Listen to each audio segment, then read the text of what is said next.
사무엘하.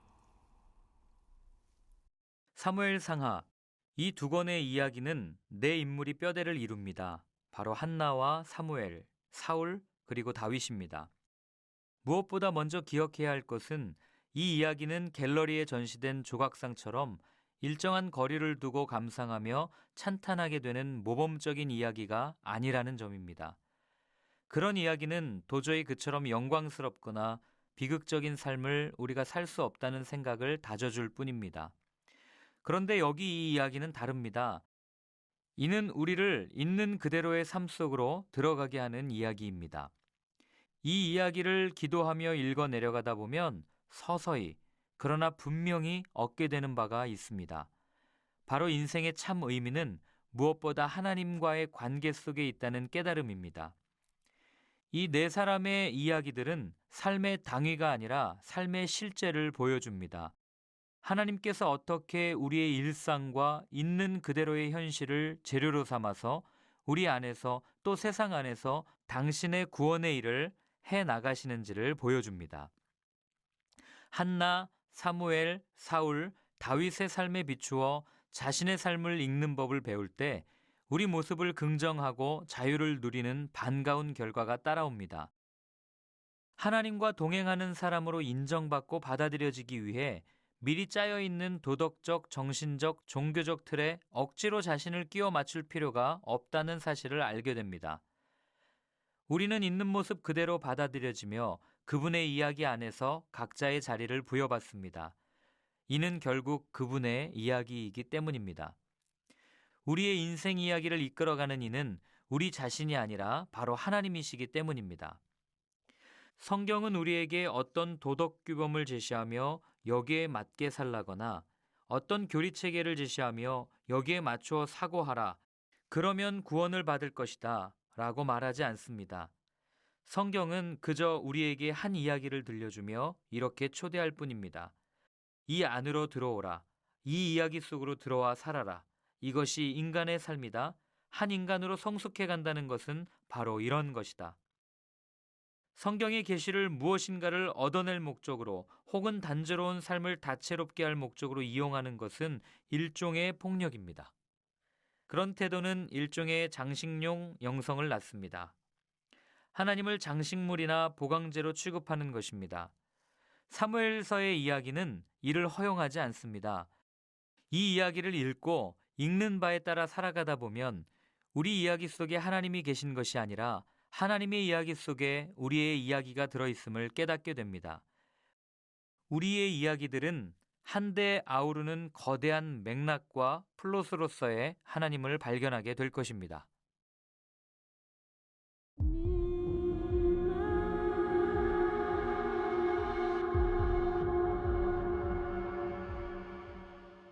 일장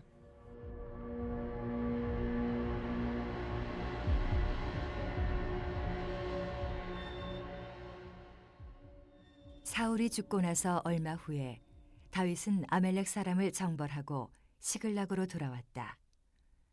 사흘 후에 사울의 진에서 온 어떤 사람이 예고도 없이 나타났다. 흐트러진 옷차림에 애도 중인 것이 분명해 보이는 그는 다윗 앞에 정중히 무릎을 꿇었다. 다윗이 물었다. 무슨 일로 왔느냐? 그가 대답했다.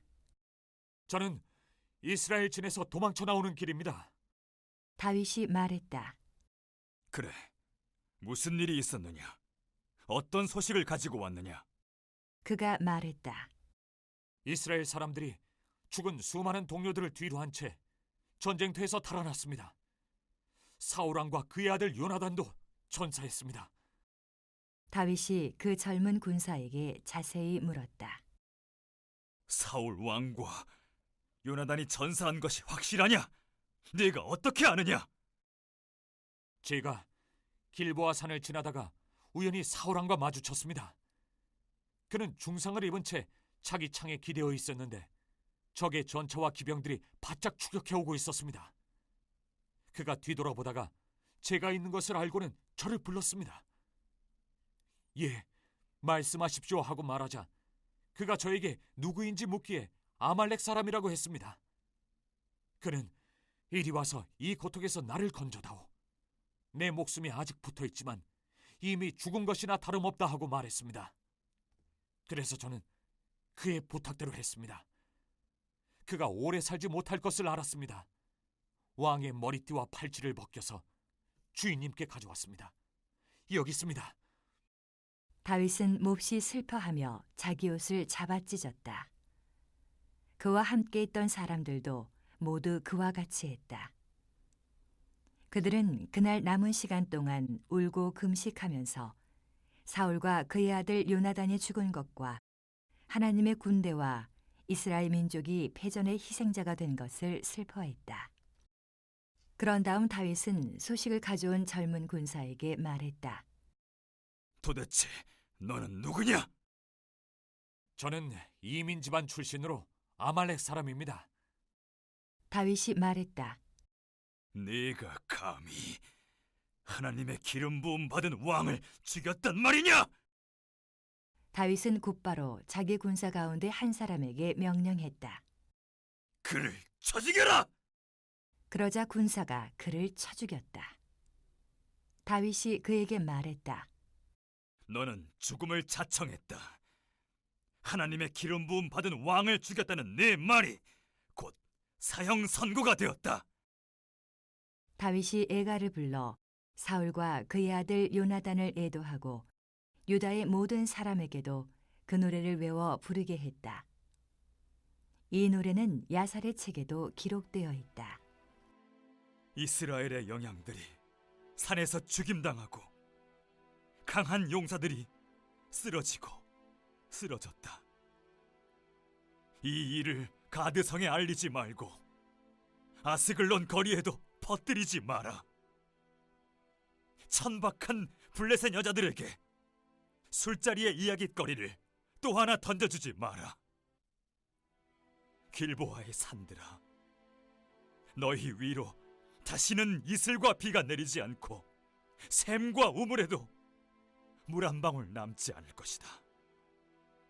거기서 용사들의 방패가 진흙탕에 끌렸고 사울의 방패가 녹슨 채 버려졌으니 요나단의 활은 대담무쌍하여 큰 적일수록 더욱 무참히 쓰러뜨렸고 사울의 칼은 두려움을 몰라서 한 번 칼집을 떠나면 그 무엇도 막을 수 없었다. 사랑스럽고 아름다운 사울과 요나단이여, 살아서도 함께더니 죽을 때도 함께구나. 그대들은 내력 꽂히는 독수리보다 빠르고 용맹한 사자보다 강했다. 이스라엘의 여인들아, 사울을 위해 울어라. 그가 너희를 최고의 무명과 비단으로 입혔고 아낌없이 치장해 주었다. 강한 용사들이 싸움의 한복판에서 쓰러지고 쓰러졌다. 요나단이 산에서 죽임을 당했다. 내 사랑하는 형제 요나단이여, 그대의 죽음에 내 마음은 무너져 내리요. 기적과도 같은 그대의 우정은 내가 지금껏 알았던, 앞으로 알게 될 그 무엇보다도 더한 사랑이었소. 강한 용사들이 쓰러지고 쓰러졌다. 무기들이 산산이 부서졌다. 1.4절 1절은 현재 다윗 상황을 설명하고 있는데 사울이 죽은 후에 하는 것은 시간 배경이죠. 다윗은 그 무렵 아말렉과의 전쟁을 마치고 시글락으로 돌아온 지 이틀이 지났습니다. 시글락은 전쟁터에서 3일 정도 떨어진 곳으로 이런 언급은 다윗이 블레셋과 이스라엘의 전쟁 상황이나 사울의 죽음을 전혀 모르고 있었다는 것을 알려주기 위한 설명들이죠. 다윗이 시글락으로 돌아온 지 사흘째 되는 날, 한 사람이 사울 부대에 있다가 나와서 다윗에게 찾아갔습니다. 그런데 옷은 찢어져 있었고 머리에는 흙이 있었습니다. 누군가의 죽음을 애도하는 복장이었죠. 다윗은 평범하지 않은 그의 모습을 보고서 어디서 왔는지 묻습니다. 그는 이스라엘 진영에서 도망쳐 나왔다고 고백했습니다. 도망쳐 나왔다는 말은 전쟁 상황이 이스라엘에게 불리하게 돌아가고 있음을 암시합니다. 이 사람의 모습과 말을 통해 다윗은 상황이 좋지 않다는 것을 금세 감지하고 전쟁 상황을 급하게 묻습니다. 내게 말하라 하는 명령조 말투는 그의 급한 마음을 반영하죠. 그는 군사들이 전쟁터에서 도망했고 군사들 중에는 많은 사람들이 죽었고 사울과 요나단도 죽었다는 사실을 알려줍니다. 다윗이 가장 관심을 가질 사울과 요나단의 죽음을 맨 마지막에 말하므로 극적으로 그들의 죽음을 다윗에게 알립니다. 5절 10절입니다. 드디어 다윗이 사울과 요나단이 죽었다는 소식을 듣게 되죠. 전혀 예상치 못한 놀라운 소식을 들은 다윗은 소년의 말이 사실인지 확인하려고 어떻게 그 사실을 알았느냐고 다시 질문합니다. 여기서 어떤 사람으로 불리던 이를 소년이라고 부르고 있는데 그 사람의 정체가 다윗과 대화를 하며 점점 드러나고 있습니다. 소년은 사울 죽음에 대해 자세하게 이야기하기 시작합니다. 자신이 길보아산에서 사울을 만난 것은 우연이었음을 강조합니다. 그러면서 자신이 두 눈으로 본 것을 말하고 있음을 강조하기 위해 보라라는 뜻의 흰내를 사용하여 설명합니다. 자신이 보니 사울은 창에 기대고 있었고 그의 뒤를 병거와 기병이 급하게 쫓아오고 있는 다급한 상황이었는데 이때 사울이 뒤돌아보고 자신을 불러서 그에게 갔다고 합니다. 소년은 사울과 만난 장면을 매우 자세하게 설명하고 있죠. 여기서 병거와 기병들이 등장하는데 이 부분부터 소년의 말과 31장에서 화자가 사울의 죽음을 설명한 부분이 달라집니다. 앞서 사무엘상 31장에서는 활 쏘는 자들이 사울의 뒤를 쫓았었습니다. 소년은 사울이 자신에게 누구냐고 묻기에 자신은 아말렉 사람이라고 답했다고 대답합니다. 그리고 사울이 고통이 심하니 자신을 죽여달라고 말했다고 합니다. 나의 생명이 온전하고 고통이 나를 사로잡고 있기 때문에 라는 표현은 아직 목숨이 온전히 붙어있는 상황이지만 상처가 너무 고통스러워 자신을 죽여달라고 했다는 의미로 사울이 고통을 피하기 위해 비겁한 죽음을 택했다고 말하고 있는 것이죠. 소년은 자기가 보기에도 상처가 심해서 살아날 가망이 없었기에 자신이 곁에 서서 죽였고 그의 머리에 있는 왕관과 팔고리를 벗겨서 다윗에게 가져왔다고 말합니다. 또한 다윗을 나의 주라고 표현함으로써 다윗에 대한 전적인 헌신과 복종을 드러내죠. 여기서 왕관은 무거운 것이 아니라 전시에 머리에 매는 가벼운 띠였을 것입니다. 왕관과 팔찌는 왕권을 상징하는 물건이죠. 이 소년이 사울 왕관과 팔찌를 벗겨온 것은 자신이 사울왕을 죽였다는 징표를 삼기 위한 것입니다. 이 소년의 정체가 드러나는데 그는 아말렉 소년이었습니다. 사무엘서 전체에서 아말렉은 사울이나 다윗과 적대 관계에 있으며 항상 부정적으로 언급되었습니다. 그리고 사무엘상 31장에 사울의 죽음에 대한 이야기를 알고 있는 독자들은 이 아말렉 소년의 말이 거짓이라는 사실을 알고 있습니다. 그러므로 독자들은 아말렉 사람을 신뢰할 수 없는 부정적인 민족이라는 평가를 하게 되죠. 이 소년이 왜 전쟁터에 있었는지에 대해 대부분의 학자들은 사울 부대의 용병이었을 것으로 추측합니다. 그는 다윗과 사울의 적대적인 관계에 대한 소문을 들어 알고 있었습니다. 만약 자신이 사울을 죽였다고 말하면 다윗이 기뻐하며 많은 상을 줄 줄로 생각하고 사울이 죽은 후에 훔친 왕관과 팔찌를 가져와서 자신이 사울을 죽인 것처럼 거짓말을 한 것입니다. 11, 12절입니다. 사울과 요나단의 죽음 소식을 들은 다윗은 옷을 찢었고 그와 함께한 군사들도 옷을 찢고 사울과 요나단과 전쟁에서 죽은 모든 이스라엘 병사들을 위해 저녁 때까지 애곡하고 금식하며 이들의 죽음에 대해 깊이 애도했습니다.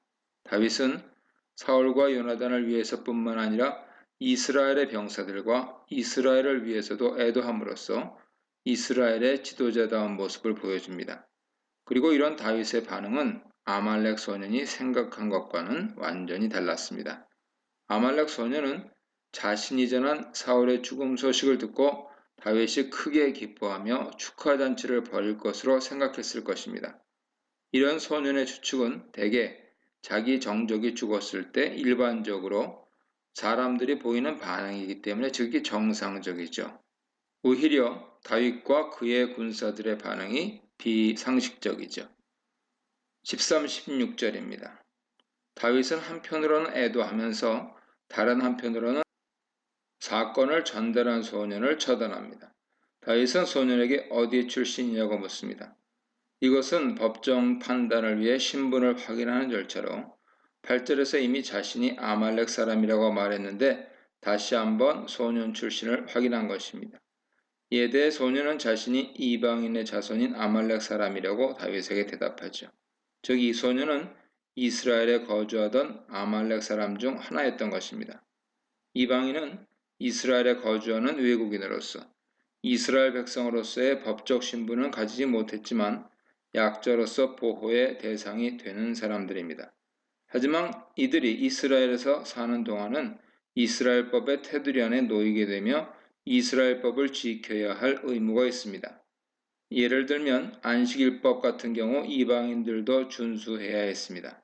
다윗은 소년 신분이 이스라엘에 거하는 이방인이라는 것을 확인한 후에 그에게 이스라엘 사람들이 지켜야 할 법을 적용시킵니다. 그것은 여호와의 기름 부음 받은 자를 죽여서는 안 된다는 법이죠. 여호와께서 세우신 왕이기에 처벌도 여호와께서 하셔야 한다는 것입니다. 이것은 다윗이 제정했고 자신과 자신의 군사들이 현재 지키고 있었던 것이죠. 그래서 아비새가 사울을 죽이자고 할 때도 죽이지 못하게 막았던 것입니다. 그런데 자신들이 열심히 지키고 있던 그 원칙을 이 아말렉 소년이 어긴 것입니다. 그래서 다윗은 자신의 병사 중에 한 사람을 불러서 그 소년을 죽이라고 명합니다. 이 아말렉 소년에게 사울을 죽인 살인죄를 적용하고 그 이유를 16절에서 설명해 줍니다. 네 피가 네 머리로 돌아간다는 것은 그에게 살인죄를 적용시킨다는 말이고 이 제목에 대한 증인은 아말렉 소년 자신이라고 말합니다. 그 자신이 여호와의 기름 부음 받은 자를 죽였다고 말했기 때문이죠. 즉 아말렉 소년은 자신이 한 거짓말로 인해 살인죄로 처형을 당하게 되었습니다. 다윗은 이 소년의 말이 거짓말인지 몰랐기 때문에 무죄한 사람을 죽였다는 비난을 받지 않습니다. 대신에 아말렉 소년이 거짓말을 했다는 것을 아는 독자들은 그가 상금에 눈이 멀어 자신이 죽이지도 않은 사울을 죽였다고 거짓말을 하여 죽임당함을 자초한 어리석음을 비웃게 됩니다. 그렇지 않아도 30장에서 다윗과 아말렉과의 전쟁으로 아말렉에 대한 적대적 분위기가 있는 상황에서 아말렉 소년의 거짓말은 아말렉 민족에 대해 더욱 부정적인 생각을 갖게 합니다. 참고로 여호와의 기름 부음 받은 자는 현재 교회에서 목회자를 의미하는 것이 아니라 교회 모든 성도를 의미하죠. 이 문단에서는 아말렉에 의한 사울의 죽음, 사울 죽음에 비통해하는 다윗, 다윗에 의한 아말렉 소년의 죽음에 대해서 묵상해 보시기 바랍니다. 17, 18절입니다. 에가 서문으로 에가의 저자가 다윗이고 추도 대상이 사울과 요나단이라고 제목 출처를 밝히고 있습니다. 에가 제목을 활의 노래라고 번역했지만 원문에서는 활이며 이 활은 요나단을 가리킵니다. 그러므로 노래 제목이 활이라는 것은 사울과 요나단 중에서 요나단을 좀 더 중심 인물로 본 것인데 에가에서 특별히 요나단만을 위해 절반이 할애되었다는 사실을 통해 더 잘 드러납니다. 다윗은 이 에가를 백성들에게 가르쳐 유다 백성 모두가 사울과 요나단을 추도하도록 명령합니다. 이들은 이스라엘 백성을 위해 싸우다 죽은 그들의 왕과 왕자이기 때문이죠. 19절입니다. 이스라엘을 부르면서 시작하는데요. 다윗은 온 이스라엘 백성들에게 너희 영광이 산 위에서 죽임 당했다고 알리면서 애곡을 시작합니다. 영광은 은유법으로 사울과 요나단을 가리키죠. 바로 뒤에서 평행절로 두 용사가 나오기 때문입니다. 다윗은 사울과 요나단을 이스라엘의 영광으로 부릅니다. 고대 이스라엘에서는 왕들을 좌절면에서 견줄 데 없이 아름답고 풍성한 존재로 묘사하고 했습니다. 그러므로 영광은 왕과 왕자에 대한 존칭이라고 해석할 수 있습니다. 시는 어떻게 라는 탄식을 통해서 용사이며 이스라엘의 영광인 사울과 요나단의 죽음에 대한 슬픔을 표현하고 있습니다. 20, 21절입니다. 20절에서는 온 이스라엘을 불러 두 용사의 죽음을 알리는 19절과는 대조적으로 이 사실을 알리지 말라고 합니다. 20절에는 4개 행이 나오는데 두 행이 서로 평행을 이루고 있으며 전체적으로 앞에 두 행은 명령이고 뒤에 두 행은 그 이유를 밝히고 있습니다.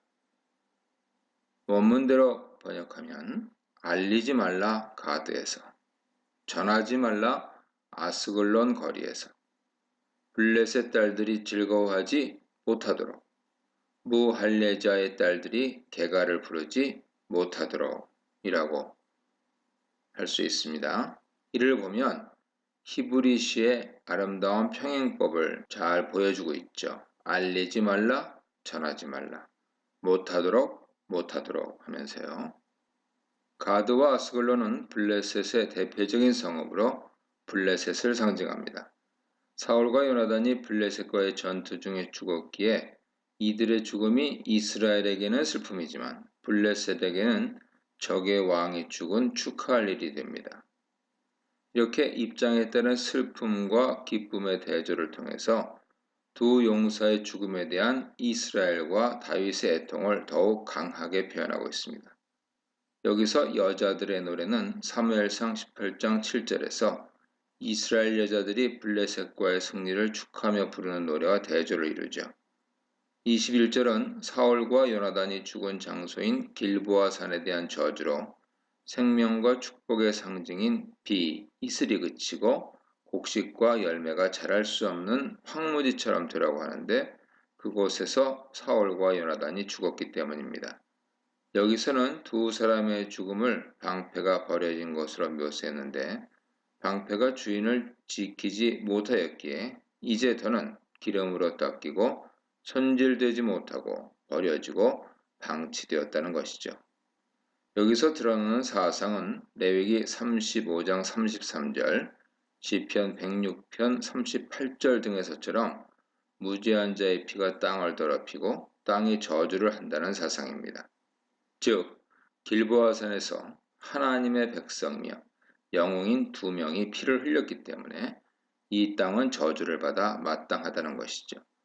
여기서 사울은 비록 하나님 보시기에 이스라엘 왕으로서는 실패한 왕이지만 무할레자 블레셋과 비교하면 여전히 하나님 백성이기에 다윗은 그를 무죄한 자로 여긴 것으로 보입니다. 사울이 죽은 장소에 대한 저주를 통해서 다윗의 애통을 가장 강하게 표현하고 있습니다. 22, 24절입니다. 사울과 요나단의 업적을 칭송하고 있는데 22절은 전쟁터에서의 용감함을 보여줍니다. 구문은 20절처럼 두 행씩 평행을 이룹니다. 이런 형태는 사울과 요나단을 동등하게 평가하고 있다는 사실도 반영하죠. 여기서 기름은 사람의 몸 안을 덮고 있는 피와 지방을 의미하며 피와 기름은 칼과 활로 사람을 찌를 때 나오는 것으로 전쟁터에서 사람을 죽이는 상황을 말합니다. 즉 요나단의 활은 뒤로 튕겨나간 적이 없이 백발백중이었으며 사울의 칼은 정확히 사람들을 공격하였다는 것이죠. 23절은 사울과 요나단의 일반적인 인물평으로 사울과 요나단이 생전에 사랑스럽고 아름다운 자이러니 죽을 때에도 서로 떠나지 아니하였도다 라고 말합니다. 살았을 때는 아름답고 사랑스러운 모습으로 이스라엘 백성들에게 사랑받는 존재였고 전쟁터에서 같이 죽었으므로 항상 이 둘은 같이 하였다고 묘사합니다. 늘 실패하고 다윗과 대적하던 사울만을 기억하는 독자들에게 이러한 표현은 거짓말 같지만 사울이 처음 이스라엘 왕으로 소개될 때 그는 이스라엘 사람들 중에서 가장 준수한 자라고 평가받았습니다. 요나단은 그 용감함으로 백성들에게 신망받는 지도자였으며 비록 다윗 때문에 아버지 사울과 갈등을 겪었지만 한 번도 사울을 떠난 적이 없었고 최후 전장에도 동행했습니다. 그러므로 둘을 아름답다고 하며 평생 동안 같이 있었다는 말이 거짓은 아니지요. 또한 다윗은 둘을 가장 강하고 빠르고 용맹한 독수리와 사자로 비유하며 20절에 이어서 다시 한번 용사로서의 그들의 모습을 칭송합니다. 이렇게 다윗은 사울의 실책은 들추지 않고 가장 아름답고 용맹했던 사울의 모습만을 추모하고 있습니다. 계속해서 사울의 업적이 등장하는데 24절은 이스라엘의 딸들을 부르면서 사울이 그녀들에게 붉은 옷을 입히고 금 장신구를 채워주었다고 합니다. 여기서 금 장신구와 붉은 옷은 가장 좋은 보석과 옷으로 호화롭고 사치스럽게 치장한 모습을 나타내죠. 사울이 전쟁에서 이기고 많은 전리품을 가져와서 이스라엘 사람들이 풍부하게 먹고 살도록 해주었다는 의미입니다. 사울이 백성들에게 좋은 왕이었다고 찬양하는 것이죠. 25, 27절입니다. 25절에 다시 두 용사가 전쟁 중에 엎드러졌다는 후렴구가 등장하며 추모 대상이 요나단 한 사람으로 집중됩니다. 26절은 요나단만을 위한 추모사로서 다윗은 요나단을 나의 형제라고 부릅니다. 26절에서 다윗은 내가 당신을 혹은 당신이 나를 이란 표현을 3번이나 반복 사용하므로 요나단과의 친밀한 관계를 강조합니다. 특히 그의 죽음에 대해서는 가슴을 쥐어 짜듯이 괴롭다며 아파했습니다. 그대는 나의 기쁨입니다. 라는 말은 다윗이 요나단을 매우 좋아했고 소중히 여겼다는 고백입니다. 그뿐만 아니라 요나단의 사랑은 기이하다고 표현하는데 다윗에 대한 애정이 남녀 간의 사랑보다 더하기 때문이라고 밝힙니다. 다윗이 이렇게 고백한 이유는 사울이 다윗을 죽이려고 했을 때 도망치게 해준 것이 요나단이었기 때문이죠. 다윗은 사울의 정적이었기에 사실상 사울 후계자인 요나단의 정적도 됩니다. 그런데 정적인 자신을 살려준 요나단의 사랑은 놀랍다고밖에는 표현할 게 없다는 것이죠. 그렇게 요나단에게 사랑을 받은 다윗이기에 요나단을 잃은 그 슬픔은 매우 클 수밖에 없었습니다.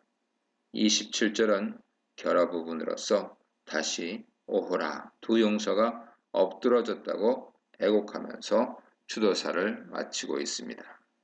이 문단에서는 사울을 위한 다윗의 애가, 다윗의 애가에 동참하는 유다 족속, 죽음의 재해석으로서의 애가에 대해 묵상해 보시기 바랍니다.